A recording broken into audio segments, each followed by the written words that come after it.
I was walking through here the other day with the dogs and I noticed some new woodworks.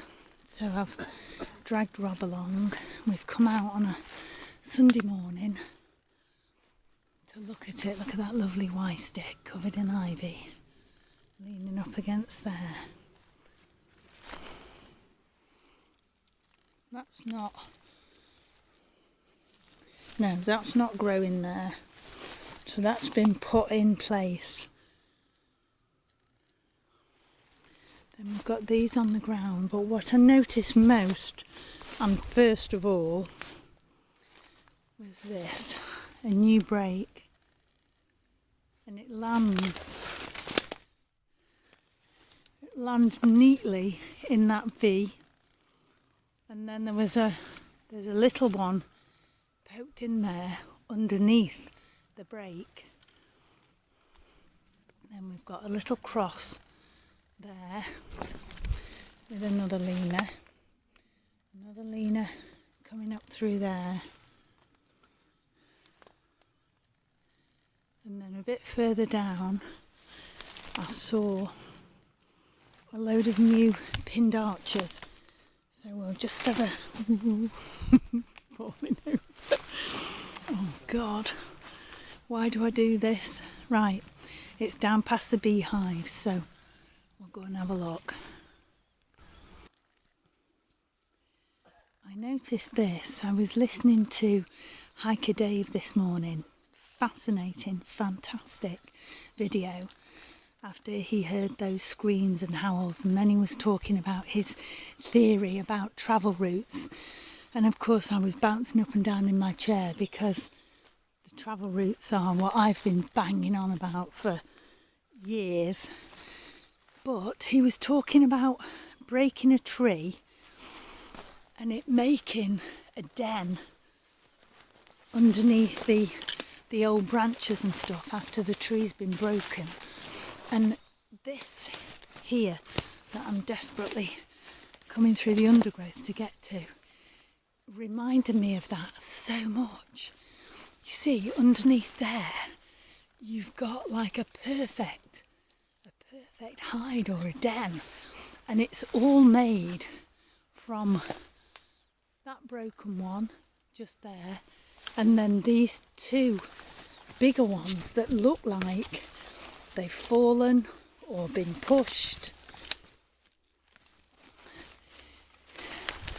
and they're coming from up here, but you can't actually see where they broke off from. See, there's that one that's all cracked, and then it leads under there, ow, to this sort of amazing little den or hide. So it was fascinating to hear him say what he said and then think, oh my goodness, well, I saw that the other day. Right, on to find these pinned arches for you now. We just spotted this as well, which could just be stuff falling down, but it does stand out. But this nearly fell over again. I'm just not responsible to be out here. Sorry, Rob, what did you say? Oh, it's the stick we see from the path. Yeah, we were coming down the path and we saw something standing out. The colour of it stood out to us, and this is what it is. Now, we've spoken often about how fallen trees seem to get kind of decorated once they've fallen. Now, we don't know if that's just other bits falling down later that have been disturbed by the tree falling, or whether they're decorated on purpose. Look at that little pinned arch there. That's probably just got trapped under this falling tree. Right, this is what I wanted to show you guys, and this is particularly for Chris Huff from Spirit Research, because he's a massive fan of pinned arches. But look at these. Sorry, I'm going to go slowly because it's very rough underfoot. And I'm just making my way through. My back's killing me. So I can't clamber about like a 20-year-old. Look at those. And this is what I saw as I walked past with the dogs. It's literally just off the path. But look, they're so impressive. 1. Let's tuck behind that tree. 2. 3. 4. Kind of a half a one up there. 5. But isn't that weird? Now, is that possible in nature, that you would have so many all pinned down in one small spot? It just would seem a little bit unlikely to me. And here's another one. We're right next to the path. Look, there's a bit of the proof of the evidence of man. We leave bloody crap everywhere we go. Sorry for swearing. But we see it so much in these lovely woods. And there, look, you've got a stick in there that's going straight up that has a Y in it. And resting on the Y is this stick. And then resting on that is this double leaner. Now, is it possible that could just have bent over? Because it's fairly flimsy. It looks quite bendy and weak. I don't know.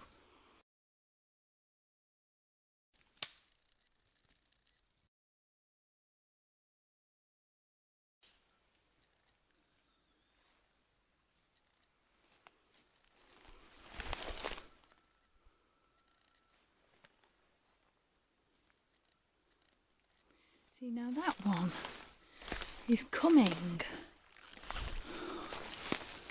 all the way from the other side of that tree. So why would it come from the other side of that tree and go all the way over there? You'd think because down there is downhill. So why would that bend itself uphill instead of going over that way down there and going downhill? Because that is all downhill, and it's a good steep incline, because this wood is on top of a hill. So why would it bend upwards and not downwards? And then it's got a leaner pinning it in place.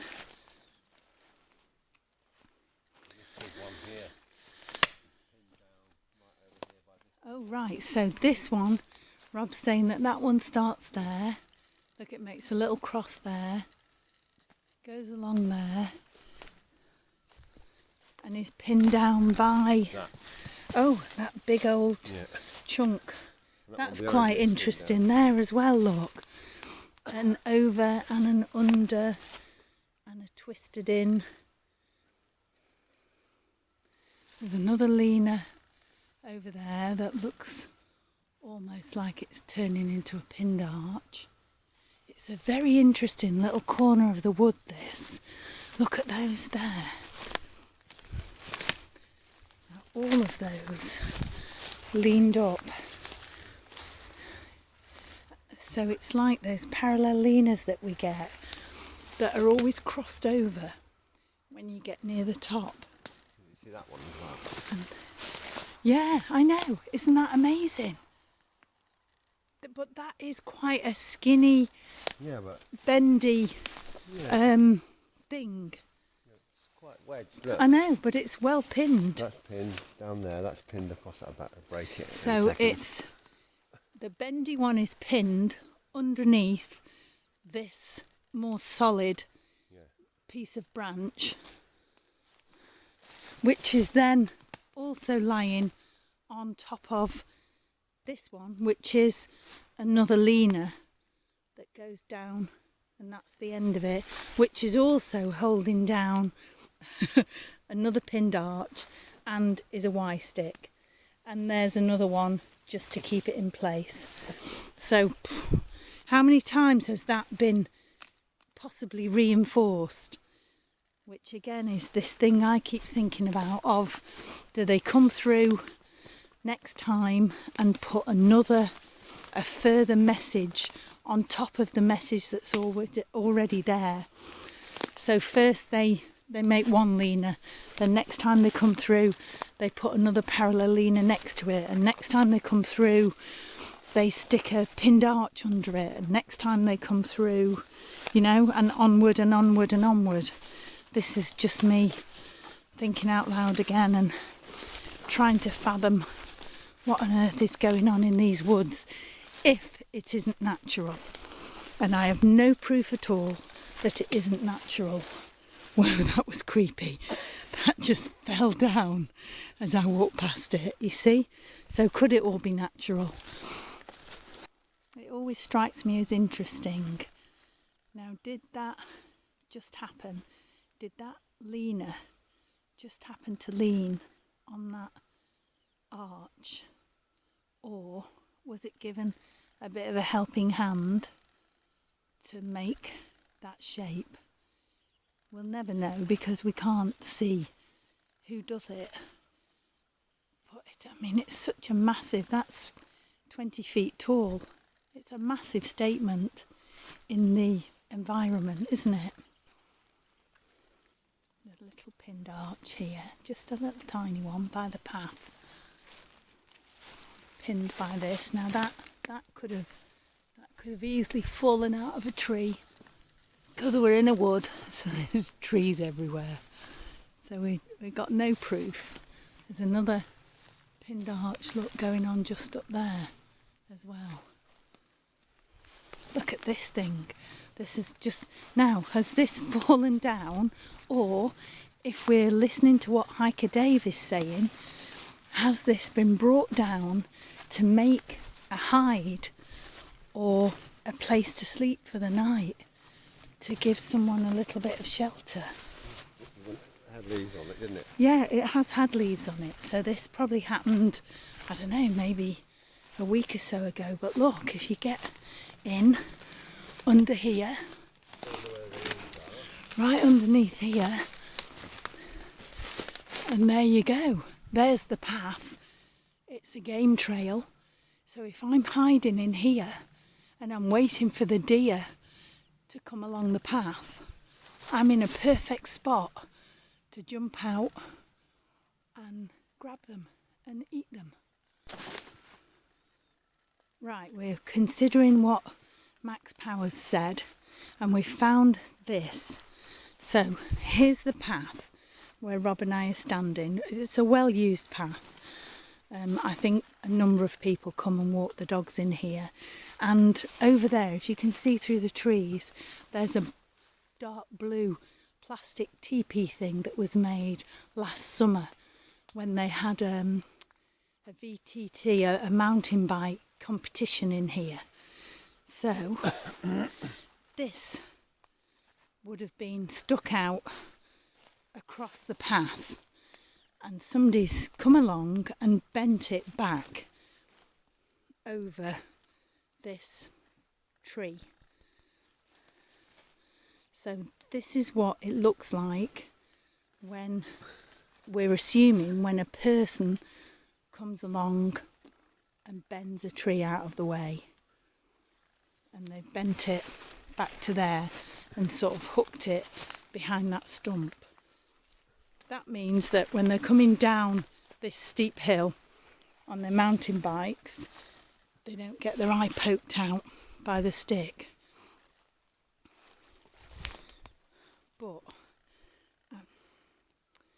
I'm still not 100% sure how we would recognise,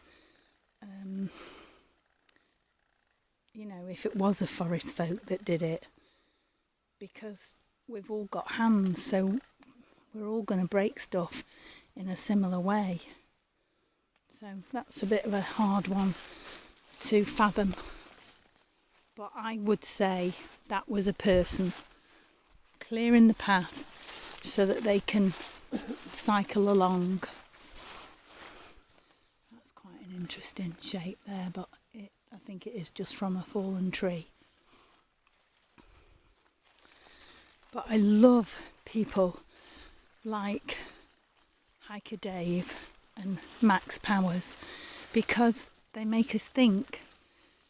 Bigfoot Okanagan, Brent Dill, they make you pause. They force you, if you've got any kind of open mind, to reassess what you're looking at. Rob's just spotted another pinned arch. Old Hawkeye's at it again. So that's pinned underneath that. Now, this thing with these pinned arches is that tree is a heck of a lot older than this arch. And how did that arch get the 6 feet or 8 feet over there to be able to be pinned? That's always the question that I have. Now, does this look like another bit of a den where possibly something could hide? There's a game trail just there, look, going through it and going over in that direction. So is this just a coincidence, or is this possibly something that's been reinforced with branches and things to make it more of a den, so that someone or something could hide in it? This sort of arched type structure was interesting to us. I mean, I'm not sure whether you could get underneath it. I suppose you could maybe sit there.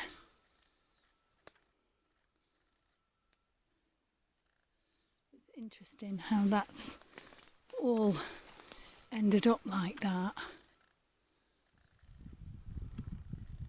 So we've come back now to the opposite end of the wood, to this structure that we've filmed a few times.